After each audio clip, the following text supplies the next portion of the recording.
Bien, pues como en el caso anterior, vamos a dar paso al segundo conferenciante y al final de la sesión haremos las preguntas pertinentes. En segundo lugar, va a intervenir don Francisco Fonseca Morillo, que es jurista de formación, es profesor de Derecho Internacional Público y Relaciones Internacionales, lo sé bien la denominación del área de conocimiento, porque mi hermano es también de ese mismo área de conocimiento, y formado en la Universidad de Valladolid, pero creo que el rasgo más destacable de su trayectoria es su relación como alto funcionario de la comunidad en diversas responsabilidades, todas ellas interesantísimas, de las que me gustaría destacar la dirección de la oficina de la Comisión en España y también la dirección del gabinete de un comisario emblemático, Vitorino, que para asuntos de justicia interior, que creo que debió ser un trabajo apasionante, por cuanto que en esos años era un señor que aparecía muchísimo en televisión, todos los días teníamos a Antonio Vitorino en televisión, porque era, creo, una personalidad y el hecho de haber estado junto a él en esos años apasionantes debió ser una experiencia interesantísima. Él nos va a hablar en consonancia con la orientación que tiene esta mesa y esta segunda sesión, también de aspectos de participación y de ciudadanía. Y como yo insinuaba antes en la presentación general, el propio título de su intervención, Comunicar Europa, así en afirmativo, está seguido de un interrogante que si es posible, ¿no? Que si es un reto posible, ¿no? Lo cual indica evidentemente que hay dificultades y que hay obstáculos a ese proceso, pero al mismo tiempo que es un reto insoslayable, ¿no? Yo no tengo nada más que decir y sobre todo porque vamos muy mal de tiempo, le voy a pasar la palabra inmediatamente. Muchas gracias. Sí, bueno, muchas gracias. Buenos días a todas y a todos. Yo no voy a repetir la lista de agradecimientos porque suscribo completamente lo que ha dicho Susana. Simplemente lo personalizaría naturalmente en quien fue mi jefe 5 años, Marcelino Oreja, y sobre todo ahora que no está aquí, ya se diría de mi parte Silvia, que para mí ha sido mi gran jefe y es el gran señor que siempre he tenido en Bruselas. Dicho esto, yo no tendría más que una crítica que hacer, no una crítica, una sugerencia, que hacer a los cursos de Yuste. Y esto lo digo con el corazón y a pesar de que me pueda llevar algún disgustillo por ello, por razones de mi género, constato que en este curso solamente habéis encontrado 2 mujeres, 2 ponentes. Sois las mejores, sin una duda, Susana, tú y Grisela, pero por favor hace falta un mejor reparto de género porque eso refleja exactamente lo que somos como sociedad. Y el público lo demuestra. Digo, esto me puede traer algún disgustillo en razón de mi género, pero en fin, hay que ser coherentes. Bueno, dicho esto, estamos a última hora de la mañana, hemos oído conferencias muy interesantes. Yo me gustaría terminar con algo que nos permitiera un poco aburrirnos un poco menos. Y yo por eso, yo voy a estructurar en media hora, espero que sea menos, voy a estructurarlo en torno a 4 momentos musicales. Porque en el fondo uno se gana la vida en lo que puede, pero importante en la vida, todos lo sabemos, el cine y el rock and roll. Entonces, si me permitís, yo voy a hablar de Bob Dylan, voy a hablar de Simon & Garfunkel, voy a hablar de Supertramp y terminaré con el número 1, que es Van Morrison, naturalmente. Empezando por Bob Dylan. Participación y comunicación. Un reto imposible. Yo creo que en estos temas de participación y comunicación nos encontramos, y Marcelino Oreja fue comisario también responsable de estos temas, nos encontramos un poco como la canción de Bob Dylan, llamando a las puertas del cielo. Estamos en una aspiración, un momento onírico, fantástico, acordaos de la película de Sam Peckinpah, aquel momento emocionante, Pero, sin embargo, yo creo que en estos temas, y por eso lo he llamado reto imposible, nos encontramos en lo que yo llamo el dilema del prisionero. Nos encontramos ante una realidad, y es que en el contexto global actual, todos, como Estado-nación, somos pequeños. Decía uno de los padres de Europa, Henri Spaak, el ministro belga, que en Europa todos los estados son pequeños, aunque algunos todavía no se han dado cuenta, y es verdad.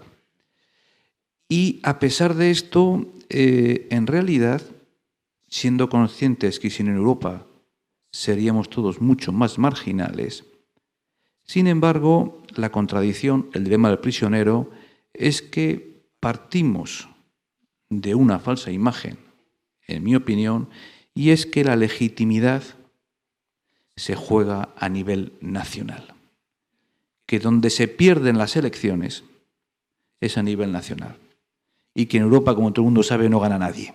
Bueno, sí, es un valor añadido, pero lo que tenemos que hacer es no perder a nivel nacional. Y esto lleva que en materia de comunicación europea, en mi opinión, por supuesto, todo lo que estoy diciendo es a título personal, estamos en un curso de verano, no pretendan que esto sea la doctrina oficial de la Comisión Europea. Cierro el paréntesis. Estamos en un momento, yo creo, en el que mantenemos todos una ficción.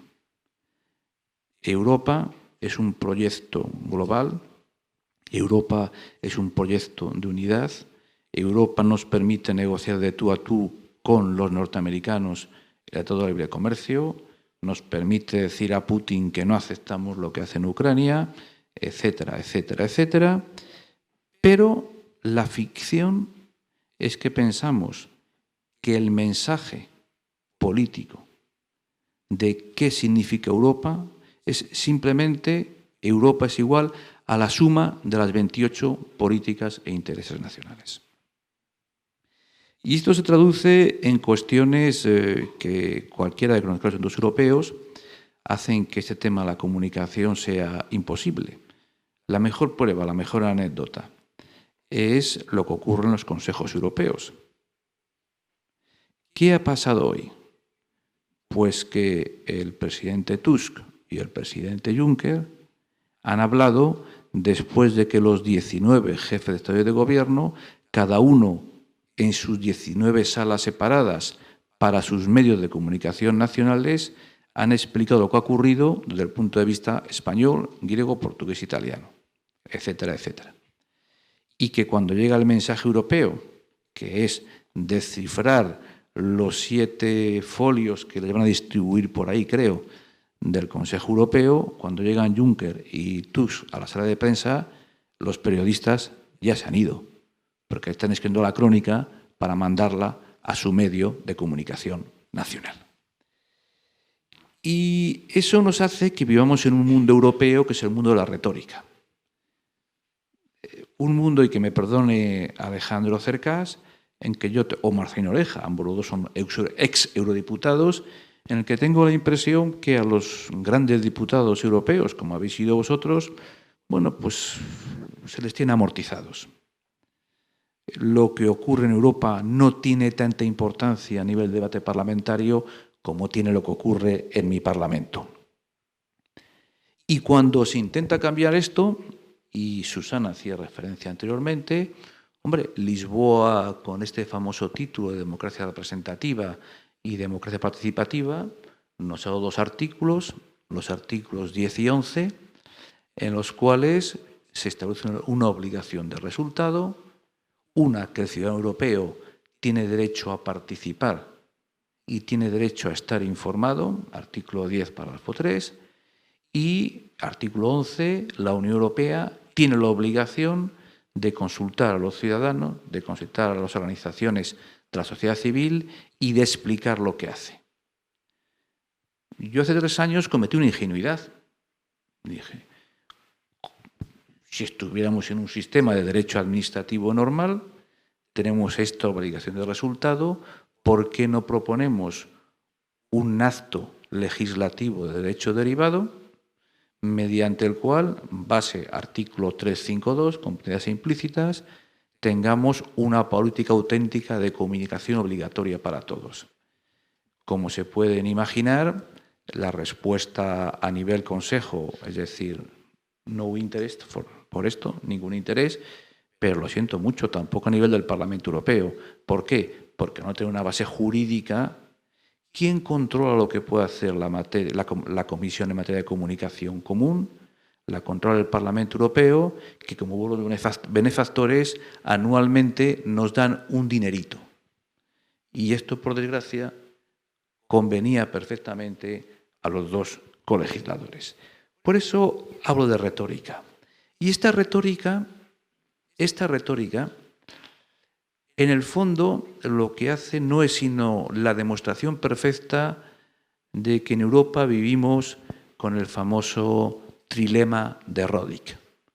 Lo conocen ustedes perfectamente, el trilema de Rodick, profesor de Harvard, que dice que hay tres elementos claves en el mundo globalizado actual: la integración, la democracia y la soberanía.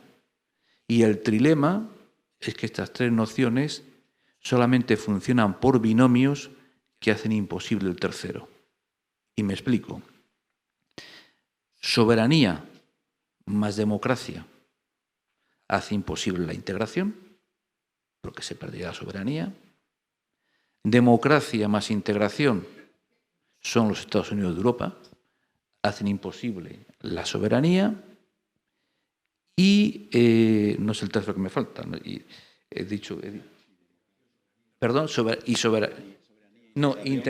Integración y soberanía hacen imposible la democracia porque es el reino de la tecnocracia, que en el que por desgracia nos estamos moviendo hasta ahora. Y claro, este trilema lo que está haciendo es que los que creemos en la idea europea, por mor de defender intereses particulares, estamos dando la razón a la gente que quiere cargarse el invento.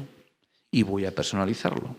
Voy a personalizarlo en la imagen de la vuelta a la Francia de la boina y la baguette que la señora Le Pen nos dio ayer en una entrevista en El País. Porque en el fondo, ¿qué nos dice la señora Le Pen? Nos dice que Europa es muy mala porque Europa impide hacer lo que según ella quiere el pueblo francés. Y según ella, al pueblo francés le hace falta ser soberano en materia de mantener su política monetaria y que el euro es una imposición antidemocrática. Según ella, no es posible que haya una legislación europea que se imponga sobre la Constitución francesa. En tercer lugar, nos dice que hasta aquí podríamos llegar, que nos entren inmigrantes en Francia. Y en cuarto lugar, hay que poner barreras a la globalidad y mantener los mercados nacionales privilegiados. Bueno, simplemente esto es una ucronía, porque efectivamente esto es la vuelta a la Francia de la boina y la baguette. Y yo no quisiera, ni para la sociedad, ni para mis hijos, yo no quisiera una Europa cerrada en sí mismo que sea insignificante. Y por eso la única solución, Marcelino, Eugenio, es efectivamente ese, romper el trilema y diciendo, tenemos que avanzar en democracia y en integración. Probablemente no de manera unitaria, como nos decía el presidente Barroso, pero es, sin ninguna duda, la solución posible. Y como no llegamos a todo, no asumimos las consecuencias, la realidad es que la Unión Europea es el chivo expiatorio. Cuando todo va mal, la culpa de la Unión Europea. Por eso decía que no estamos siempre en este ideal de llamando a las puertas del cielo. ¿Cómo podemos salir de ello? Pues yo creo que deberíamos establecer un diagnóstico. Y el diagnóstico, como les decía anteriormente, es primero reconocer lo que nos está pasando. Y aquí voy a utilizar a Simon & Garfunkel. Puentes sobre las turbulentas. ¿Qué está ocurriendo? Susana no lo ha explicado. Marcelino Oreja, Eugenio, no les he explicado antes. Cuando uno ve, el presidente Barroso, lo que éramos en el momento de la caída del muro de Berlín y lo que somos ahora, dice, bueno, ¿de qué me está hablando usted?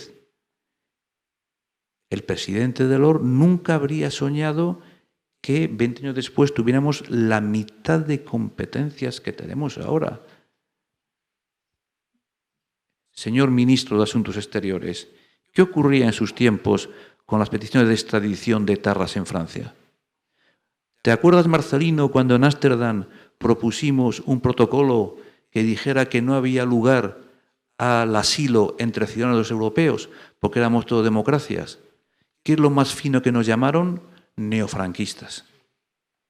Y hoy nos hemos cargado la extradición, tenemos un derecho penal europeo que funciona con todo aburrimiento y con toda normalidad. Bueno, pues a pesar de eso, estamos en crisis. ¿Qué? Y yo creo porque se nos han juntado, y la crisis económica es, sin una parte de ello, se han juntado como mínimo 4 crisis a la vez. La primera crisis es la crisis de la sociedad europea, la crisis social. La generación del baby boom, ya hemos llegado a una edad venerable, Europa está envejecida demográficamente, estamos instalados en una sociedad en declive demográfico y sobre todo una sociedad que ha olvidado, y perdón por la expresión, la lucha de nuestros padres. Sois todos mucho más una sociedad de derechos que de obligaciones, lo cual está muy bien. Sois la primera generación en 2000 años de historia que puede decir eso. Tenemos unos derechos consolidados, pero sois la primera o la primera y media. Y como sociedad tal vez somos muy acomodaticios, exigiendo que siempre se nos resuelvan los problemas. Y por eso lo de crisis social, más que ver qué solución se le puede dar. Y el mejor ejemplo es el ejemplo de la migración. ¿De qué estamos hablando? En Europa, salvo que hay un nuevo baby boom que parece improbable, en Europa nos van a hacer falta, de aquel año 2050, como mínimo 50 millones de inmigrantes para mantener nuestro plan de pensiones, como aparece en el informe de Felipe González para el Consejo Europeo del 2010. Y estamos peleándonos por saber quién se reparte a los 40.000 refugiados entre 28 estados a los que le queremos dar asilo político. La semana pasada, Malta hizo un ejercicio perfecto de autismo político. Empezó a enumerar lo que según ella le correspondía, y entre personas con estatutos de asilo político, personas que tienen interés en quedarse en Malta y personas con un estatuto subsidiario que se le puede conceder el asilo, de manera muy generosa le salían 4 más 2 más 4, esto es 10 personas. Y no se le cayó la cara de vergüenza al ministro en el Consejo. Esta es la primera crisis. La segunda crisis es naturalmente la económica. Se ha hablado largo y tendido de ella. No voy a insistir mucho más en todo lo que está ocurriendo, pero es cierto que hemos pasado de una economía keynesiana, una economía del estado de bienestar, una economía de reparto vía impuestos, y a una economía mucho más terciarizada. Y me supongo que la vuelta atrás es imposible, pero hay que crear un nuevo pacto social. Hay que salir de esta crisis económica con una sociedad más justa. Estoy dispuesto a responder a preguntas, pero me parece que preferiría no entrar en tecnicismos. Tercera gran crisis, la crisis del modelo de democracia representativa. Las fronteras entre las dos grandes fuerzas políticas que crearon Europa, unos partidos socialistas que renunciaban al marxismo para hacerse socialdemócratas con una visión de la sociedad, entre comillas, más solidarias, y la democracia cristiana, las fronteras se han diluido enormemente. Yo tengo dificultades, pero eso forma parte de mi incapacidad, para distinguir las verdaderas diferencias entre los programas políticos de estas dos grandes fuerzas políticas en todos y cada uno de los países de la Unión Europea. Y esto que es una consecuencia de una sociedad mucho más informada, una sociedad mucho más enfocada a los resultados que a la conquista de valores, vuelvo a la primera crisis, que ya los tenemos conquistados y que consideramos irreversibles, a mi modo de ver, esto nos lleva a una reflexión. El pacto social, mediante el cual sacrificamos libertad en una sociedad basada en la democracia representativa a través de unos grandes partidos políticos que dirigen la democracia, es un pacto que hay que repensar. Yo estoy encantado con la democracia representativa, pero hay que repensarlo. Porque si no, lo que estamos dando plaza es al populismo. Y entonces sabemos que es mucho más fácil destruir que construir. Cuarta gran crisis, la crisis geoestratégica. Yo entiendo perfectamente a François Mitterrand. La caída del muro de Berlín ni estaba ni se la esperaba. Pero lo que ha ocurrido es que en 20 años hemos hecho un milagro. En 20 años hemos incorporado a Europa a 13 estados, algunos de los cuales no han sabido nunca lo que significa soberanía nacional. Hay estados que nunca han sido independientes. Eslovaquia, por ejemplo. Eslovenia. Hay estados que nunca habían sido estados-nación.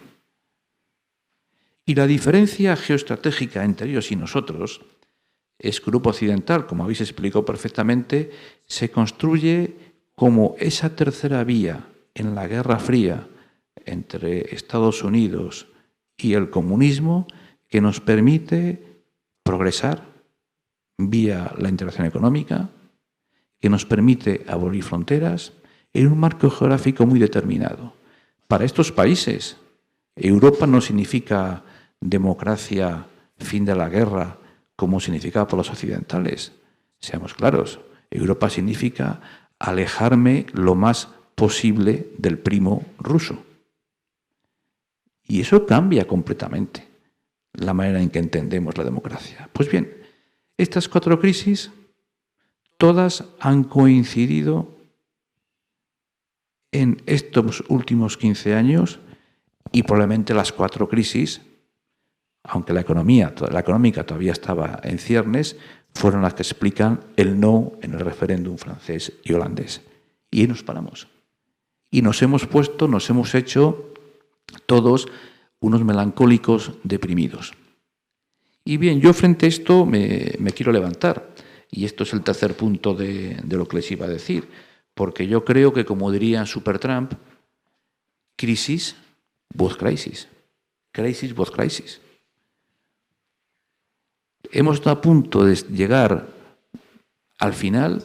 Estábamos todos para que veáis que controlo la música de los últimos años, casi como AC/DC, autopista hacia el infierno, cabalgando hacia el infierno, y sin embargo, eppure si mueve, que diría Galileo. Y sin embargo, se ha salvado el euro, se han conseguido que el euro en estos momentos está en el informe de los 5 presidentes, es la segunda moneda a nivel mundial, representa el 25% de las reservas en divisas a nivel internacional, representa el 60% del comercio mundial en términos de intercambios. Y a pesar de esta crisis que ha dado por delante muchísimas cosas, hemos salido de ella y nos hemos dotado de instrumentos de gobernanza económica que habrían sido impensables. Porque mucha defensa de la soberanía nacional, pero dígame a mí qué limitación de soberanía mayor hay que el semestre europeo.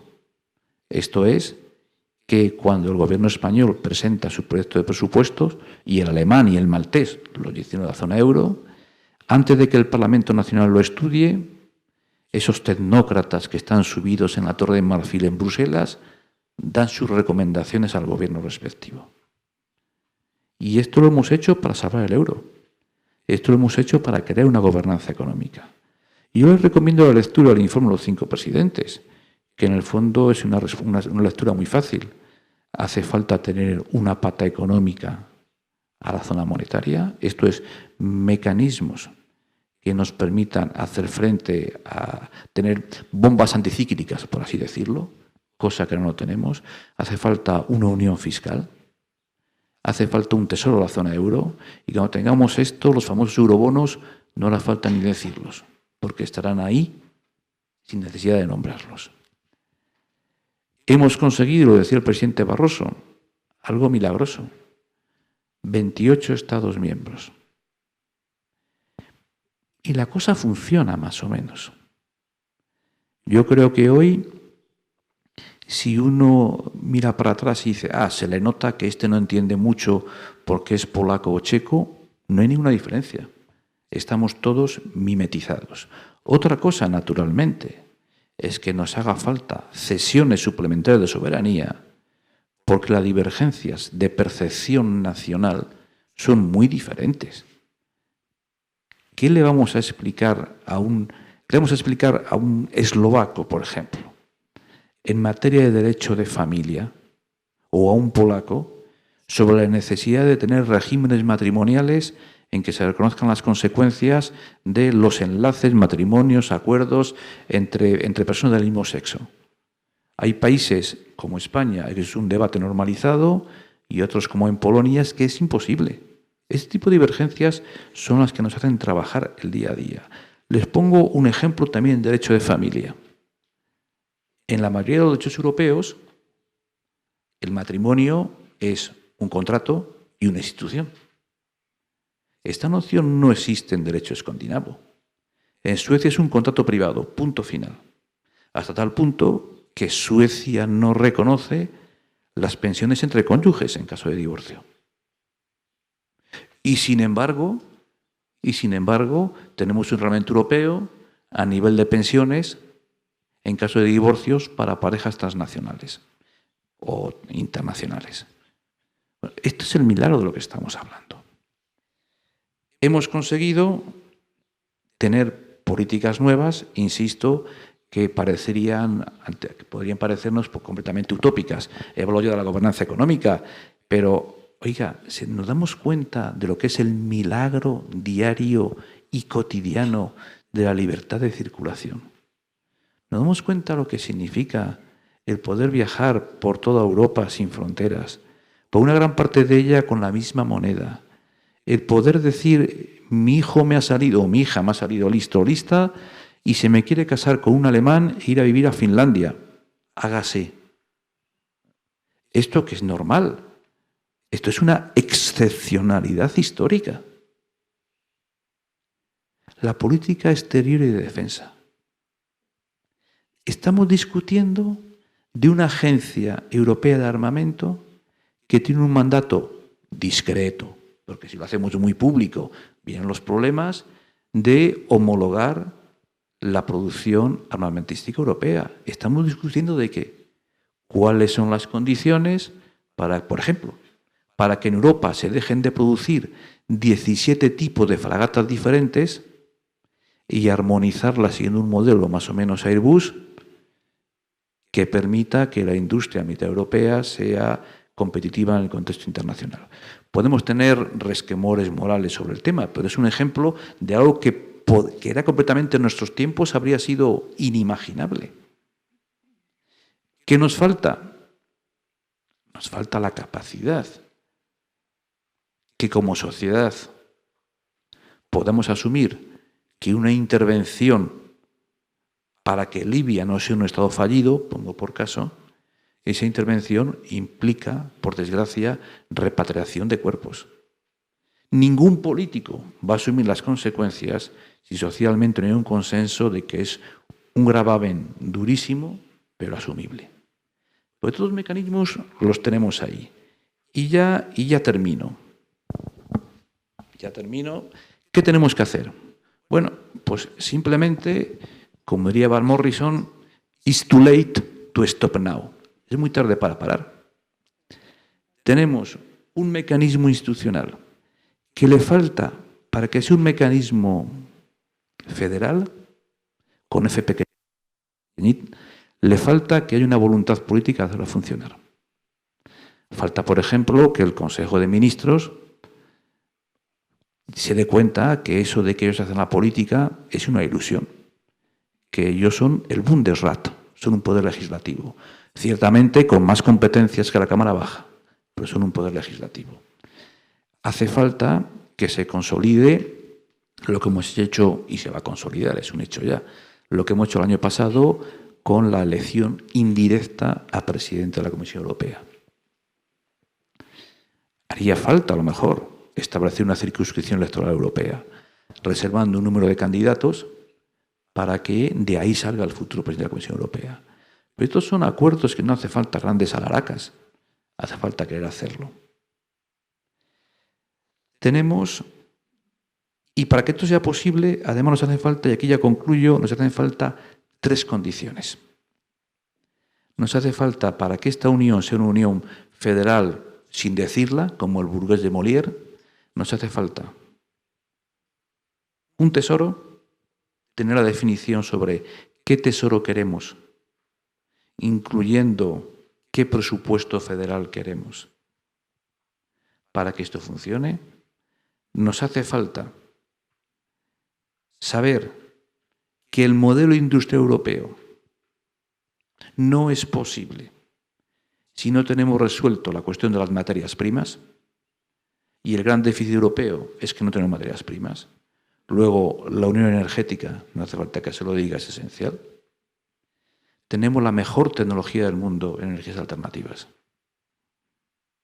y hay que colocarla en el mercado, pero por eso hace falta un acuerdo político. Me da igual que llamemos energía alternativa o no, y perdón por la burrada, a la energía nuclear. Estaría dispuesto a aceptarlo, pero tenemos que tener un modelo de aprovisionamiento energético. Y tercer y último lugar, ¿qué papel en el mundo? En estos momentos en el mundo, ahora sí que estoy completamente rock and rollero, estamos como la canción de Peter Gabriel, Games Without Frontiers. Estamos jugando sin fronteras. ¿Qué voz queremos por Europa en el mundo? Nuestro papel es ser igual que cualquier BRIC. Y eso, si no actuamos como voz unida, es imposible. Mire, con esto ya concluyo una anécdota que yo siempre digo, yo soy, eso se demuestra mi elegancia natural, soy del Atleti. ¿Qué le vamos a hacer? Soy del Atleti. Bueno, me alegro mucho, Susana. He hecho que eres las mejores. Bueno, yo sé que cuando en el Atleti le ganamos al Madrid o al Barça, tenemos ya la autoestima para toda la temporada. Pero yo sé que si yo quiero que un equipo español gane la Champions, pues tiene que ser o el Madrid o el Barça. Pues yo no quiero ser Alemania, yo quiero ganar la Champions. Y con esto concluyo, y puedo intentar decirles que, como diría Edith Piaf, je ne regrette rien, rien de rien.